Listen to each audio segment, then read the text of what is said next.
আল্লাহ তাআলা প্রত্যেক নফসকে সম্বোধন করে বলছেন, আমার আপনার তথা সারা বিশ্বের যত নফস রয়েছে সমস্ত নফসকে আপনার সম্বোধন করে আল্লাহ বলছেন, ওয়াল তানজুর নফসুম মা কদ্দামাত লিগাদ। দেখো আগামী দিনের জন্য কি করেছো। আল্লাহ তাআলা সম্বোধন করে বলছেন যে দেখো আগামী দিনের জন্য তথা কাল কিয়ামতের জন্য তোমরা কি ব্যবস্থা নিতে পেরেছো। ওয়াত্তাকুল্লাহ, তোমরা আল্লাহকে ভয় করো। ইন্নাল্লাহা খাবীরুম বিমা তা'মালুন, তোমরা যা করো পঙ্খরূপে আল্লাহ রাব্বুল আলামিন জ্ঞাত তথা আল্লাহ পাক জানেন, আল্লাহর কাছে কিছু লুকিয়ে নাই। মনে রাখা দরকার এই যে আমাদের আপনাদের নফস, এটা হচ্ছে সবচাইতে বড় শত্রু। এমনকি বলা হয়েছে যে শয়তানের চাইতেও আমার আপনার নফস হচ্ছে আমার আপনার শত্রু। সুতরাং নফসের নফসানিয়তের বশীভূতে শয়তানের গোলামি করা চলবে না। শয়তানের জাল থেকে আমরা কি করে বাঁচব? যদি নফসের গোলামি করি তাহলে আমরা হেলাক হয়ে যাব, বরবাদ হয়ে যাব, ধ্বংসের মুখে আমরা যাব। সুতরাং আমাদের আপনাদেরকে বাঁচতে হবে। আউলিয়ায়ে কেরাম বুজুর্গানে দ্বীন সেটাই করেছেন যেটা নফসের পক্ষে যায়নি, তথা নফস যেটা চেয়েছে সে নফসের বিপক্ষে তিনারা গেছেন, নফসের খেলাফ করেছেন। আর এই আমাল নবীন, সিদ্দিকিন, শুহাদা, সালেহিন, আশিকিন, জাহিদিন সকলেরই একই অবস্থা ছিল। সুতরাং বুজুর্গানে দ্বীন, আউলিয়ায়ে কামিলিন তারা নফসের সঙ্গে জিহাদ করেছেন, যুদ্ধ করেছেন। নফসকে যখন তারা পরাস্ত করতে পেরেছেন, কামিয়াবি তাদের পদযুগল চুম্বন দিয়েছে। আসুন একটা উদাহরণ আমি আপনাদের সম্মুখে পেশ করছি। হযরতে মালিক বিন দিনার রাদিয়াল্লাহু তাআলা আনহু ওয়া আরদাহু আন্না, নামটা হয়তো আপনারা সকলেই শুনেছেন, অত্যন্ত মশহুর নাম। তিনি কিরকম নিজের নফসের সঙ্গে জিহাদ করেছেন। একদা হযরতে মালিক বিন দিনার রাদিয়াল্লাহু তাআলা আনহু ওয়া আরদাহু আন্না বসরার বাজারের দিকে তশরিফ নিয়ে গেলেন। তিনি দেখছেন একজন ডুমুর বিক্রেতা ডুমুর বিক্রি করছে। আপনার ইচ্ছা জাগলো, এক পা দুপা করে তিনি এগিয়ে ডুমুর বিক্রেতার নিকটে গিয়ে বলছে, বাবা, আমার এই জুতোর বিনিময়ে আমাকে কিছু ডুমুর দাও। ডুমুর বিক্রেতা যখন তার পায়ের দিকে চেয়ে দেখলো, জুতোর দিকে দেখলো, জুতো ছিল ছিঁড়া ফাটা পুরাতন জুতা। ডুমুর বিক্রেতা বলল, বাবা দরবেশ সাহেব, আপনাকে নারে তাকবীর। তো ডুমুর বিক্রেতা বলল, বাবা এই জুতোর বিনিময়ে আপনাকে কেউ কিছু দেবে না। হযরতে মালিক বিন দিনার রাদিয়াল্লাহু তাআলা আনহু ওয়া আরদাহু আন্না তিনি এগিয়ে গেলেন। যখন কিছু দূর গিয়েছেন, এক ভদ্রলোক আসার পরে সেই ডুমুর বিক্রেতার নিকটে গিয়ে বলছে, আচ্ছা বলো ভাই, তোমাকে সেই দরবেশটা কি বলল?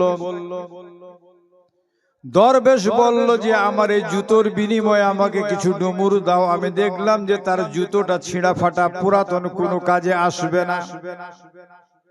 ফলে আমি তাকে জবাব দিলাম যে আপনার এই জুতো কেউ নেবে না, এই জুতোর বিনিময়ে আপনি কোথাও কিছু পাবেন না। বলে, চিনো তুমি লোকটাকে? ইনি কে? কে এসেছিল তোমার দোকানে? বলে, না আমি তো তাকে চিনি না। বলে, তিনি ছিলেন এই শহরের সবচাইতে বড় দরবেশ, আল্লাহর ওলি। জোরে বলুন আলহামদুলিল্লাহ।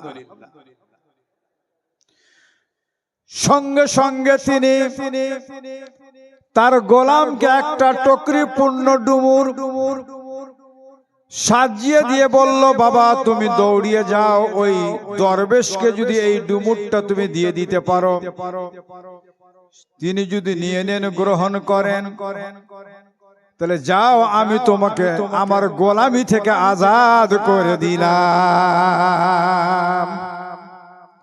আমি তোমাকে আমার গোলামি থেকে আজাদ করে দিলাম। খুশি খুশি সেই ডুমুরের টকরিটাকে নিয়ে দৌড় দিল। সেই দরবেশের নিকটে যাওয়ার পরে বলছে, হুজুর আপনি এই ডুমুর কবুল করুন, গ্রহণ করুন। উত্তরে তিনি বললেন, বাবা এই ডুমুর আমি নেব না। বলে, হুজুর আপনি নিন। বারবার অনুরোধ করলো, হুজুর অনিচ্ছা প্রকাশ করলেন। শেষে উনি বলছেন, হুজুর আপনি যদি এই ডুমুরটা নিয়ে নিতে পারেন, নিয়ে নেন, তাহলে আমার খুব উপকার হয়। বলে, বাবা তোমার কি উপকার হবে? বলে, আমার মালিক আমাকে আজাদ করে দেবে। সুতরাং হুজুর আপনি আমার এই ডুমুরটা কবুল করুন। তিনি বললেন, বাবা তুমি তো আজাদ পেয়ে যাবে, কিন্তু আমি যে বাধায় পড়ে যাব। বলে, হুজুর আপনার জন্য বাধাটা আবার কিসের? হযরতে মালিক বিন দিনার বললেন, বাবা যখন আমাকে বলল যে তোমার এই জুতোর বিনিময়ে তোমাকে কেউ কিছু দেবে না, আমি নিজের নফসকে বললাম, নফস রে শোন, এর চাইতে বড় কি আর অপমান হয়? শোন, নফসের সঙ্গে আমি জিহাদ শুরু করলাম। আমি নফসের সঙ্গে ওয়াদা করলাম যে আজ থেকে জীবনে কোনোদিন আর ডুমুর খেতে পাবি না। আল্লাহর কাছে প্রতিজ্ঞা বচন হলাম, হে মহান মাহবুদ, রাজাদিরাজ, সম্রাটের সম্রাট, ওগো আকাশ জমিনের একচ্ছত্র মালিক মাওলা, আমি তোমার মহান দরবারে আমি কসম করলাম আর জীবনে ডুমুর আমি আর খাবো না। বাবা যদি আমি এই ডুমুর তোমার নিয়ে নিই, তুমি তো আজাদ হয়ে যাবে, আজাদি পেয়ে যাবে, কিন্তু আমি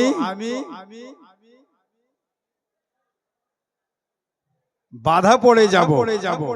সুতরাং তিনি ডুমুর গ্রহণ করলেন। কথা বলার উদ্দেশ্য হলো যে তিনি কেমন নিজের নফসকে পরাস্ত করেছিলেন, নফসের সঙ্গে কেমন জিহাদ যুদ্ধ করেছিলেন। তাই রব্বে কাদিরের এলান, ওয়াল তানজুর নফসুম মা কদ্দামাত লিগাদ। রব্বুল আলামিন বলেন, প্রত্যেক নফসকে শোনো, দেখো সেই কিয়ামতের দিনের জন্য তোমরা কি করতে পেরেছো। বন্ধুগণ, কিয়ামতের দিনের জন্য আমাদেরকে কিছু করতে হবে। আপনারা শুনেছেন হযরতে মালিক বিন নারে তাকবীর, নারে রিসালাত। হুজুরের শেষ সময় যখন তিনি অসুস্থ হয়ে পড়লেন, অসুস্থতা দিনের পরে দিন বাড়তে আরম্ভ করলো। মানুষের শেষ সময়ে কিছু খাবার ইচ্ছা হয়। আপনার বাড়িতে যদি কোনো অসুস্থ ব্যক্তি থাকে, আপনি জিজ্ঞেস করবেন যে কিছু খাবার ইচ্ছা করছে কি ভাই, দাদা? বন্ধুগণ, তিনি ইচ্ছা প্রকাশ করলেন যে আমি সারিদ খাবো, যেটা তৈরি করা হয় আপনার দুধ এবং মধু, তার সাথে আপনার এই পাক করা রুটির সংমিশ্রণ করে। যখনই তিনি ইচ্ছা প্রকাশ করলেন, যত খুদ্দাম ছিলেন, সেবকেরা ছিলেন, তারা তাড়াহুড়ো করে তৈরি করতে আরম্ভ করলেন। যখন সারিদ তৈরি হয়ে গেল, অতি সংক্ষেপে আমি আপনাদের সম্মুখে পেশ করছি।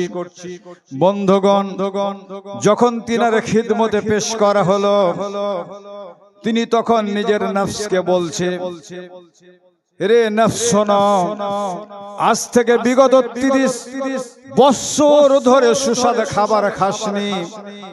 আজকে যদি তুমি এই সুস্বাদু খাবারটা না খাও, তাহলে কোনো অসুবিধা আছে নাকি? নফসের সঙ্গে জিহাদ আরম্ভ হয়ে গেল, যুদ্ধ আরম্ভ হয়ে গেল, নফসের সঙ্গে আপনার ফাইট শুরু হয়ে গেল। অবশেষে তিনি কি করলেন, সেই পাত্রটাকে একটু সরিয়ে দিয়ে বললেন, বাবারা, এটা তোমাদের জন্য আমি মালিক, দিনার আমার জন্য সেটা নয়। যখন তিনি দোস্ত সেটাকে আগে বাড়িয়ে দিলেন, নফসকে পরস্ত করলেন, আল্লাহ পাকের মেহেরবানি, কিছুক্ষণ পরেই তিনি আল্লাহর পেয়ারা হয়ে গেলেন। জোরে বলুন সুবহানাল্লাহ। ইন্না লিল্লাহি ওয়া ইন্না ইলাইহি রাজিউন। বিরাদারের ইসলাম, তিনি চিরতরে এই দুনিয়া থেকে তিনি বিদায় নিয়ে নিলেন। আল্লাহু আকবার। কথা বলার উদ্দেশ্য হলো যে হযরতে মালিক বিন দিনার, এমনকি সমস্ত আউলিয়ায়ে কেরামের এটা নীতি ছিল যে দোস্ত নফস যেটা চাইতো তার উল্টোটা তিনারা করতেন। আর শুধু সমস্ত আউলিয়ায়ে কেরামের নয়, যত মাসাকিন ছিলেন, যত আশিকিন, যত জাহেদিন সাজদিন ছিলেন দোস্ত, সবার একই অবস্থা ছিল। আসুন হযরতে সুলাইমান পয়গম্বর নবিয়না আলাইহিস সালাতু ওয়াত তাসলিম, তিনি কি বলছেন? আল্লাহু আকবার। যারা যে সমস্ত লোকেরা নিজের নফসকে ফানা করে দিতে পারল, সেই হচ্ছে সবচাইতে বড় বীর পুরুষ। আর সে কেমন বীর পুরুষ? যে নিজের নফসকে আপনার পরস্ত করতে পারলো, ফানা করে দিতে পারলো দোস্ত, সেই জন্য একাই একখানা শহরকে বিজয় করলো। জোরে বলো সুবহানাল্লাহ। জাযাকাল্লাহ, বহুত খুব। মাওলানা আলী শের খোদা হায়দার কাররার রাদিয়াল্লাহু তাআলা আনহু ওয়া আরদাহু আন্না, তিনি বলেন, আল্লাহু আকবার, যারা নিজের নফসকে পরস্ত করতে পেরেছে, নফসকে যারা আপনার পিষে দিতে পেরেছে, বিরাদারের ইসলাম, আল্লাহ রাব্বুল আলামিন জাল্লা শানহু কত বড় তিনার উপরে সন্তুষ্ট হন যে দোস্ত তার সুবহানাল্লাহ এই মুকদ্দাস আপনার এই দেহকে আপনার কারামতের আপনার কফনে আপনার লিপটিয়ে আর সে মুকদ্দাস জমিনে সেটাকে আপনার দফন করা হয়। আর যারা নফসের গোলামি করলো, আজ যারা নফসের গোলামিতে সুবহানাল্লাহ আল্লাহকে ভুলে গেল, নিজের দ্বীনকে ভুলে গেল, বিরাদারের ইসলাম, তাকে আপনার লানতের কফনে লিপটিয়ে আপনার আযাবের জায়গাতে দফন করা হয়। ফলেই তো বলা হয়েছে যে তোমরা আগে নিজেকে চিনো, যখন নিজেকে চিনবে তখন আল্লাহর মারিফাত হাসিল করতে পারবে। তাই বিশ্ব রাসূল শরণের পুতুল জনাবে মুহাম্মদুর রাসূল সাল্লাল্লাহু আলাইহি ওয়াসাল্লাম আপনার মুকদ্দাস বাণী, মান আরাফা নাফসাহু ফাকাদ আরাফা রাব্বা, যারা নিজেকে চিনতে পারলো তারাই আল্লাহকে চিনতে পারলো, আর যারা নিজেকে চিনতে পারলো না আল্লাহকে চিনতে পারলো না। ওয়া আখিরু দাওয়ানা আলহামদুলিল্লাহি রাব্বিল আলামিন। আসসালামু আলাইকুম ওয়া রাহমাতুল্লাহি ওয়া বারাকাতুহু।